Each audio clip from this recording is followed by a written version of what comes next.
Protests erupted outside the Supreme Court this week as the justices debated a wild landmark case on parents' rights to opt their kids out of reading LGBTQ storybooks. And when we say kids, we're talking about 3-year-olds to 5th grade. So 3-year-olds reading these books. Listen to this. Some of the controversial books at the center of the case include Prince and Knight, which centers on 2 men who fall in love. Born Ready is about Penelope, who, quote, knows that he's a boy. The problem is getting everyone else to realize it, because that's what 3-year-olds need to be thinking about. And My Rainbow focuses on a young transgender girl who wants long hair like her dolls. In this book, titled Pride Puppy, it's a picture book aimed at 3- and 4-year-olds, and it instructs kids to look for items they might find at a gay pride parade, such as underwear, lip rings, drag queens. All things my 2-year-old is not asking about right now, but yeah, send him to school and maybe he'll start asking. Listen to this one moment. It's between Justice Neil Gorsuch and a Maryland school district's lawyer. Gained a lot of attention when Gorsuch questioned the content that is in that specific book. Watch. And they're being used in English language instruction at age 3. Some of them. Pride Puppy was the book that was used for the pre-kindergarten curriculum. That's no longer in the curriculum. That's the one where they are supposed to look for the leather and things and bondage, things like that. It's not bondage. It's a woman in a leather. Sex worker, right? No. No? That's not correct. No. I read it. It's a drag queen and drag queen and drag queen. Haley, let me tell you a little bit about my morning. I have a 5-year-old. I have a 2-year-old. You're about to have a baby yourself. My 2.5-year-old son, Nash, ran up to me with the Bible Stories book, and we began reading that together.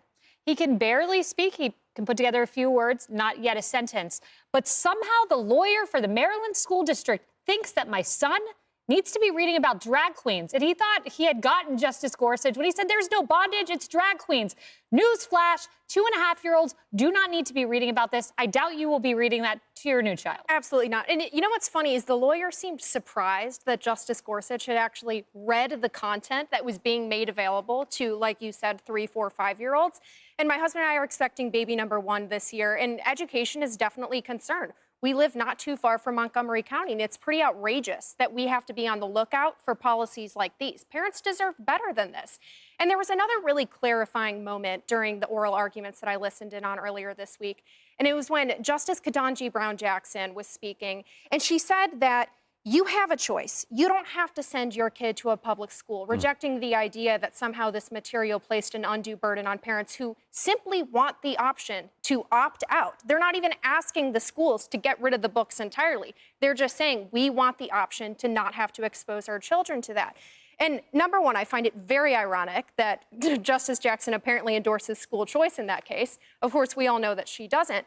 But it's interesting to me that the leftist justice and many others on the left only seem to apply this standard of choice when it comes to leftist ideology.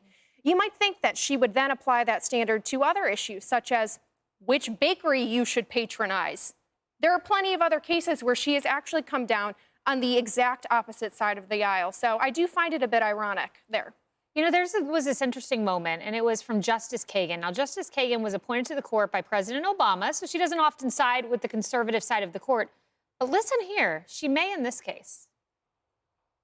These are, young kids, picture books, and on matters concerning sexuality. I suspect there are a lot of non-religious parents who weren't all that thrilled about this. I mean, Arthel, you could see a universe where this is a 7-2 decision, and Kagan may be breaking with the conservative wing. Well, because I don't think it's about left or right. Here's the deal. I remember, I know we're talking about kids who are younger than this, but I remember in my Catholic elementary school in New Orleans learning about male and female anatomy and how babies are made biologically. Now, in terms of kids being exposed to if, when, how, or not, about people's sexual behavior and patterns and choices, what have you, but that's up to the parent. And not every parent is on board with that, nor should they be.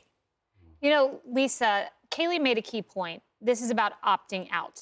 And I want you to listen to Justice Kavanaugh. He drives that home. This is just about opting out, just saying, I don't want my kid to learn about sex yet at 3.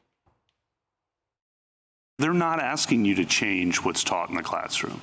They're not asking you to change that at all. They're only seeking to be able to walk out so that they don't have to, the parents don't have their children exposed to these things that are contrary to their own beliefs.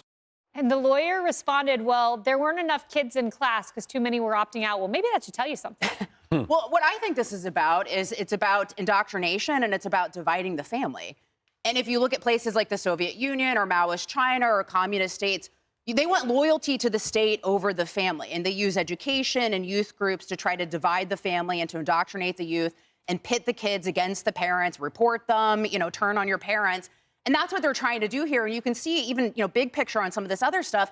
If a teacher tells Paulina that she can be Paul, by the way, don't go home and tell your parents, does that not divide the family? Does that not pit the kid against the parents? And that's what they're trying to do here. And that's why to reasonable minds like us on the couch, this doesn't make sense. We're like, this is crazy.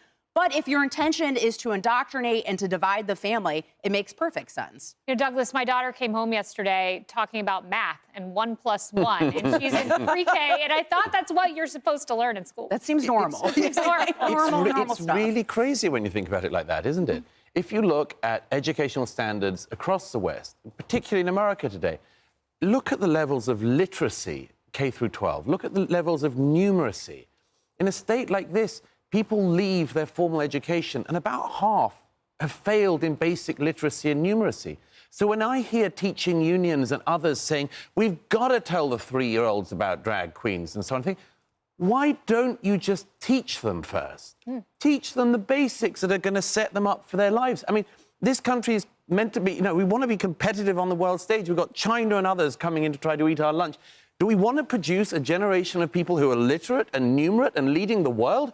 Or do we want to teach people from the age of 3 the most important thing you can do is kind of like do the drag queen story hour? It's very strange. And there's one other thing quickly, Kaylee, you mentioned your child this morning. There's that famous quote that if from G.K. Chesterton, that if people stop believing in God, it's not that they believe in nothing, but that they'll believe in anything.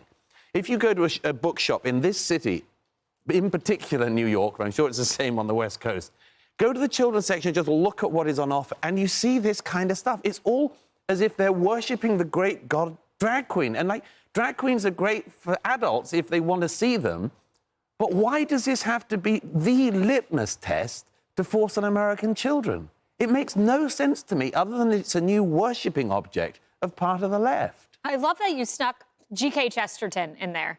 That did not get past me. Very well done, Douglas Murray.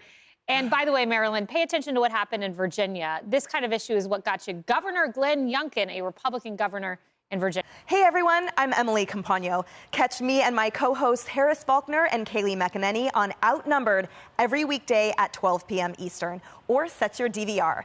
Also, don't forget to subscribe to the Fox News YouTube page for daily highlights.